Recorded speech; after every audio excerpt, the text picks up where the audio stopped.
আসসালামু আলাইকুম। সবাইকে এখানে উপস্থিত সবাই অনেক জ্ঞানী লোক, সবাইকে আমার সালাম।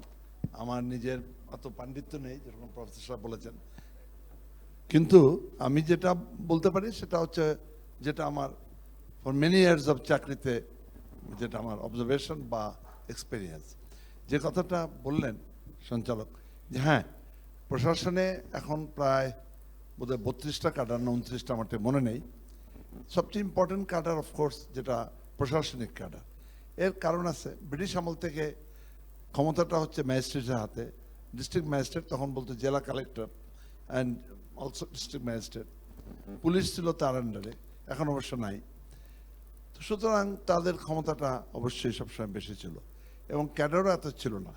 আপনারা জানেন ক্যাডার কম্পোজিশন হয়েছে 1980-তে। মিনি ক্যাডার, অনেকগুলো ক্যাডার তৈরি হলো, সেখানে গঠন হলো।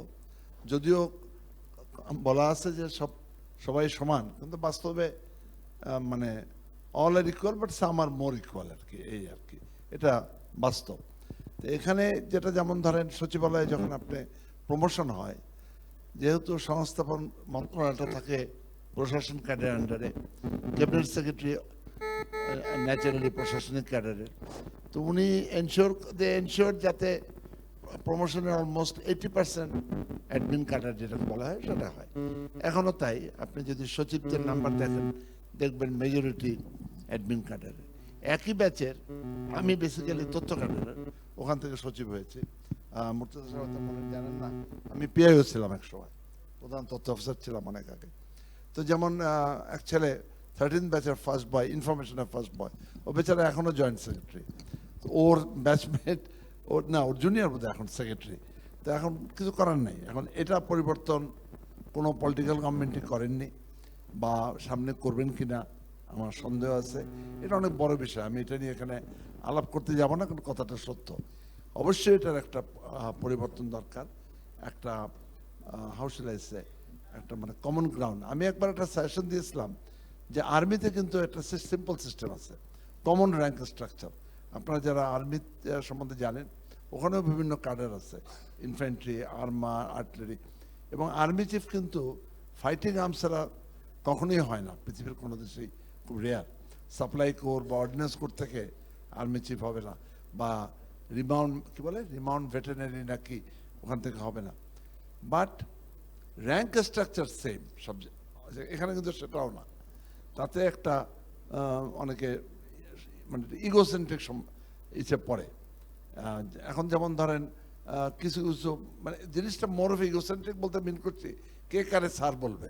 আমি জিনিসটা এভাবে বলছি কে কারে স্যার বলবে আর কি, অনেকটা এরকম দাঁড়ায়। আর দ্বিতীয়ত যেটা আমি এক ভদ্রলোক বললেন যে জনগণের সাফারিং, জনগণের সাফারিংয়ের জন্য কারণটা যেটা আমার মনে হয়েছে, যখন আমি অ্যাসিস্ট্যান্ট সেক্রেটারি ছিলাম, সেখান থেকে উপরে অল দ্য ওয়ে গিয়েছি। আমি ম্যানপাওয়ার ডাইরেক্টর ছিলাম 79, 80, 81-এ। এর বড় কারণ হচ্ছে আমার কোনো অ্যাকাউন্টেবিলিটি নাই। আমি যদি মিস্টেক করি, আমার জন্য যদি মুর্তজা সাহেবের ক্ষতি হয়, তাতে আমার কোনো দোষ হয় না, উনি সরকার ক্ষতি করেছে। তা আমি মিনিস্ট্রিতে সিনিয়র অ্যাসিস্ট্যান্ট সেক্রেটারি 82-তে, আমার এক ডিএস, উনি মারা গেছেন বোধহয়, নাম বলতে চাই না। আমি বললাম যে স্যার, আপনি যে এই ফাইলটা যে দিলে হবে, এ তো বিভিন্ন জায়গায় আপনি পাঠাচ্ছেন মতামতে, আমি তো দায়িত্ব নেব না। আমি কেন দায়িত্ব নেব, সরকার দায়িত্ব নেবে। এই উনি দায়িত্ব নেবেন না, তো আমি দায়িত্ব নেব না, উনি দায়িত্ব নেবেন না। তো সবাই আমরা দায়িত্ব, কারণ এখানে আইনে খুব ক্লিয়ার কাট নাই। প্রাইভেট সেক্টরে কি হয়, যদি এটা পার্সোনাল কোম্পানি হতো, এটা সুজার জন্য এই ডিলেটা কোম্পানির লস বা তা আমার চাকরিটা চলে যেত না, বাবার ফাইন হতো। গভর্নমেন্টে কিন্তু কোনো দায়িত্ব নাই। তা আপনাকে ক্লিয়ারলি দায়িত্বটার অ্যাকাউন্টেবিলিটি অ্যারেঞ্জমেন্ট করতেই হবে সামনে, যদি আপনি চান জনগণের সাফারিংটা দূর করতে। কারো কিন্তু কোনো দায়িত্ব নাই। এবং দায়িত্ব, আমি আরেকটা ছোট্ট একটা উদাহরণ দিয়ে শেষ করি, যেহেতু আমি ম্যানপাওয়ার ডাইরেক্টর ছিলাম। আমি যখন ম্যানপাওয়ার ডাইরেক্টর, এই যে বিদেশে যারা ক্লিয়ারেন্স নিতে হয় আপনি জানেন, আপনি চাকরি নিয়ে গেলে ম্যানপাওয়ার, তো সেটা আমার লেভেলেই হয়ে যেত। আমি যখন ওই মন্ত্রণালয়ের দায়িত্বে প্রায় অনেক বছর পরে, আমি দেখি এখন মন্ত্রী লাগে। এখন রুলস অফ বিজনেসে ক্লিয়ার কাট বলা আছে যে কে কোনটা করবে। এখন আপনি আমরা মানি না। এখন ওইটা 500 লোক যাচ্ছে, এটা যদি সচিবালয়ে না আসে, তো আমারও তো কোনো ইম্পর্টেন্স থাকবে না, তাই না? ব্যুরো ডাইরেক্টরি যদি দিয়ে দিতে পারে, তো তার জন্য ব্যুরোক্রেসিও বিরাট এক্সপ্যান্ড হয়েছে, বুড়ো ম্যান পাওয়ারে আপনি দেখবেন হিউজ। তো এখন আপনারা যদি যারা এটা নিয়ে সংস্কার নিয়ে চিন্তা করছেন, ট্রাই টু ফিক্স রেসপন্সিবিলিটি, যে এভরিবডি তার চেয়ারে স্পেসিফিক রেসপন্সিবিলিটি। এই ডিলের জন্য কে, এই ক্ষতির জন্য কে, তার পানিশমেন্ট হতে হবে। তাহলে দেখবেন, আর এখানে পানিশমেন্টটা সবসময় লোয়ার লেভেলের, বুঝতে পারছেন, সবসময় ওই বেচারা কেরানি বা পিয়নের। যদি সময় থাকে আমি আরেকটা উদাহরণ দিতে পারি এই ব্যাপারে, দিব আরেকটা ছোট্ট উদাহরণ দিই। সেটা হলো সার্ক ইনফরমেশন মিনিস্টার্স কনফারেন্স, বুঝতে পারছেন। I had nothing to do, আমি তখন মাস কমিউনিকেশনের ডিজি, এটা বোধ হয় কোন সালে 97 হলো না মুর্তজা সাহেব। তো আমি চুপ করে বসে আছি এক মিটিংয়ে এক কোণে, আমি কথা হঠাৎ করে আমার সেক্রেটারি এরা বললেন, মন্ত্রীরে, ফরেন মিনিস্টারে, স্যার ওরা দায়িত্ব দেন পুরা তদারক করতে।